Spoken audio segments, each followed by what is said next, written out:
Mastering inseparable phrasal verbs. Put your knowledge to the test. Hello, language learners.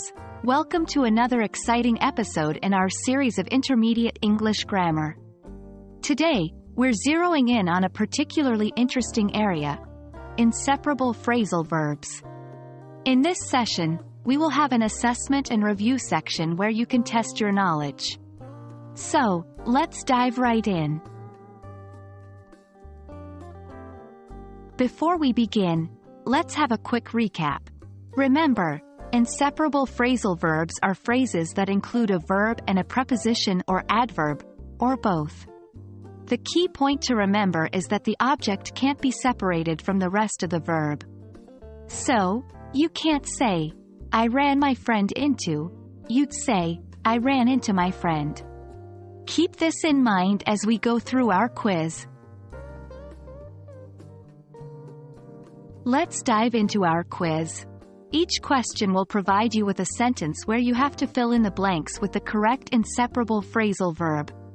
Here are some examples. 1. John finally had to blank his fear of heights. 2. They're blank the old traditions. 3. I always blank on my best friend for advice. Try to fill in the blanks with the appropriate phrasal verb. We'll go through the answers afterwards.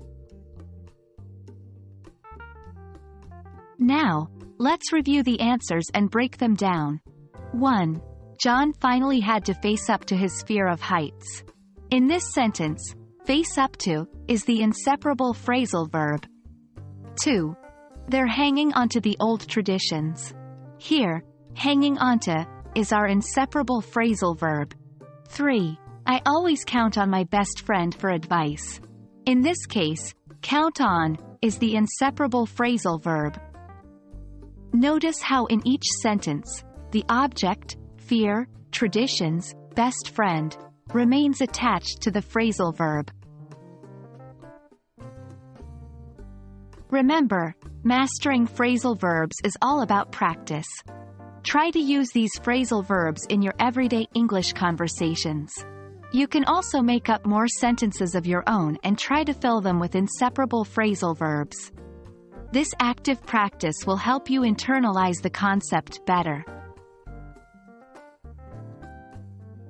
We've come to the end of today's session, folks. I hope you found this quiz on inseparable phrasal verbs helpful and fun. Remember, language learning is a journey, so don't rush it. Keep practicing and I'm sure you'll get the hang of it. Until next time, keep learning and stay curious.